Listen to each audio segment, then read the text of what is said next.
एक समय की बात है, पर्वतों और नदियों से घिरा हुआ एक समृद्ध राज्य था। उस राज्य के राजा धर्मपाल न्यायप्रिय और दयालु माने जाते थे। प्रजा उन्हें देवतुल्य समझती थी। राजा की एक ही रानी थी, रानी मेघवती। वर्षों बीत गए, लेकिन राजमहल में संतान का सुख नहीं आया। राजा और रानी ने हर उपाय कर लिया, मंदिर, तीर्थ, दान पुण्य, हवन यज्ञ, कुछ भी शेष नहीं छोड़ा। लेकिन जब वर्षों बाद भी कोई संतान नहीं हुई, तो रानी के मन में ग्लानि और राजा के मन में शून्यता भरने लगी। एक दिन राज्य में यह चर्चा फैल गई कि दूर वनांचल में रहने वाली एक तपस्विनी देवी जैसी शक्तियों से युक्त है। कहा जाता था कि वह किसी को वरदान देती है तो भाग्य बदल जाता है। राजा ने विचार किया और रानी से कहा, यह अंतिम प्रयास होगा। दोनों साधारण वेश में वन की ओर निकल पड़े। घने जंगल में एक शांत कुटिया थी। वहाँ एक वृद्ध तपस्विनी ध्यान में लीन थी। राजा ने विनम्रता से अपनी इच्छा प्रकट की।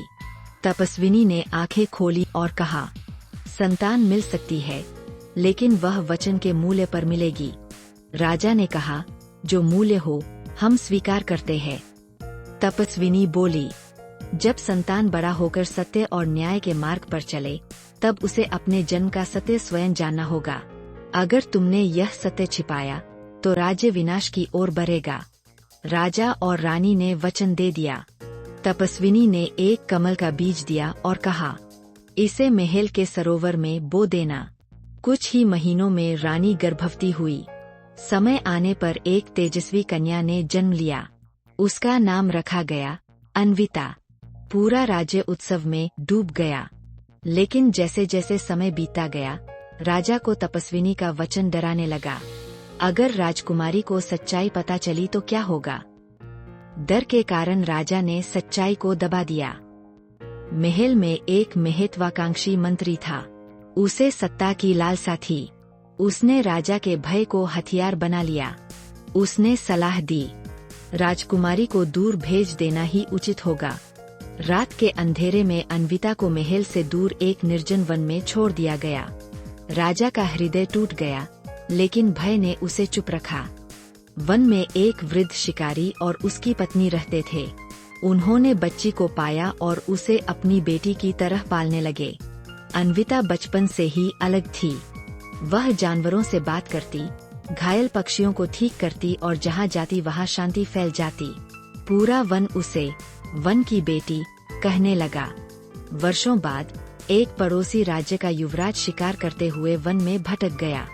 वहीं उसकी मुलाकात अन्विता से हुई। उसकी सादगी, बुद्धि और करुणा ने युवराज का हृदय जीत लिया।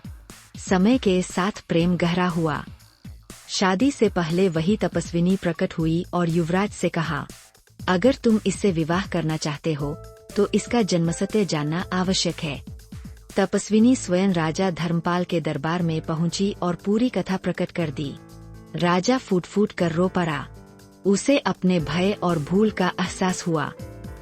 राजा ने पूरे राज्य के सामने अपनी गलती स्वीकार की। अन्विता को राजकुमारी का सम्मान मिला। युवराज से उसका विवाह हुआ और दोनों राज्यों में शांति और समृद्धि आई। तपस्विनी ने जाते जाते कहा, वचन से बड़ा कोई वरदान नहीं और सत्य से बड़ा कोई धर्म नहीं।